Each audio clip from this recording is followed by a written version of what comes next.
चलिए इस बात करते हैं एक और नई क्वेश्चन के बारे में।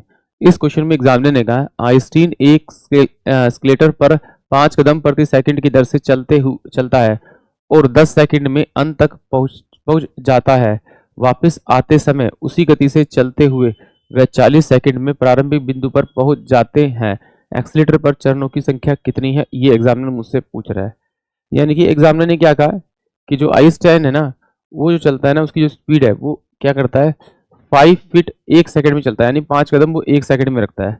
तो मैं मान लेता हूँ कि स्पीड जो एक्सीलरेटर की वो x फीट पर सेकंड है। अब मुझे इन दोनों की स्पीड पता लग गई, यानी आइंस्टीन की मिल गई और एक्सीलरेटर की भी स्पीड मिल गई। अगर स्पीड और आइंस्टीन और एक्सीलरेटर दोनों सेम डायरेक्शन में जा रहे हैं, तो इसका मतलब है कि दोनों की स्पीड प्लस होगी, क्योंकि एक्सीलरेटर भी अपनी कुछ उसकी स्पीड को इंक्रीज करेगा और आदमी की स्पीड तो है ही, तो इसका मतलब वो जल्दी पहुंचेगा। तो वो पहुंच जाते हैं 10 सेकंड में। इसका मतलब है दोनों की स्पीड प्लस करके मैं 10 से मल्टीप्लाई करूंगा तो टोटल मेरे पास में क्या आ जाएंगे आपके एक्सीलरेटर पर चरणों की संख्या मुझे मिल जाएगी। तो जब वो वापस आएगा तब भी तो दोनों की चरणों की संख्या बराबर होगी, क्योंकि डिस्टेंस तो दोनों का बराबर बराबर होगा। अगर ये बात समझ में आई तो क्वेश्चन फिर आसानी से हो जाएगा।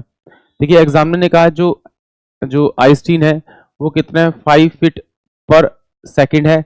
तो मैं मान लेता हूँ कि जो एक्सीलरेटर की स्पीड है वो x पर सेकंड होगी, आपकी सेकंड होगी।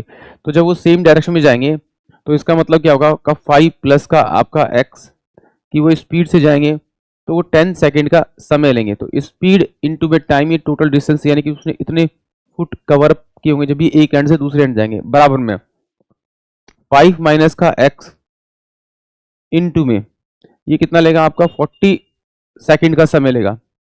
इससे मैं अगर इसको काट दूंगा तो ये मेरे पास में 5 प्लस का आपका x आ जाएगा, बराबर में कितना हो जाएगा 20, माइनस का ये 4x हो जाएगा। इसको मैं इधर भेजूंगा तो ये 5x हो जाएगा, ये बराबर में आपका 15 हो जाएगा। तो 5 दिया 15, x इजकल टू में आ जाएगा आपका 3 फीट पर सेकंड की रफ्तार से एक्सीलरेटर चल रहा है। तो देखिए मुझे मालूम है कि टोटल स्टेप निकालने के लिए बोला था उसने, तो 5 और 3 8 इंटू में 10 से मल्टीप्लाई करूंगा तो टोटल जो स्टेपों की संख्या होगी वो 80 होगी, यानी कि ऑप्शन डी जो होगा वो इस क्वेश्चन के लिए करेक्ट होगा। आई होप आप सभी को क्वेश्चन समझ में आया होगा।